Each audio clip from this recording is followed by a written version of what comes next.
Günümüzün mənə görə ən qlobal məsələlərindən biri ChatGPT. Pasientlərimiz çox vaxt istər müalicəni, istər əməliyyat öncəsini, istər həkimin hətta sənədlərini, sertifikasiya sənədlərini belə ChatGPT-dən soruşanlar var. Nə yazıq ki, belə bir dövrdə yaşayırıq. Vallah hara gedəcəyimizi bilmirəm.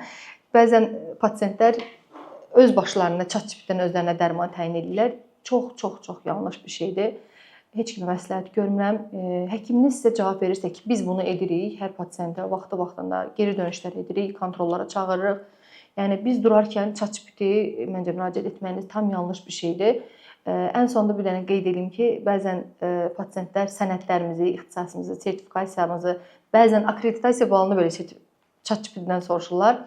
Valla səhifəmizdə təsbit eləmişik, çox rahatlıqla özünüzə əziyyət vermədən girib oradan baxa bilərsiniz ki, şükür Allaha ki, hər şeyimiz qaydasındadır, bütün sənədlərimiz, təhsilimiz yerindədir. Yəni ChatGPT-yə məncə elə də ehtiyacınız yoxdur, əgər həkiminiz sizə vaxtı-vaxtına cavab verirsə.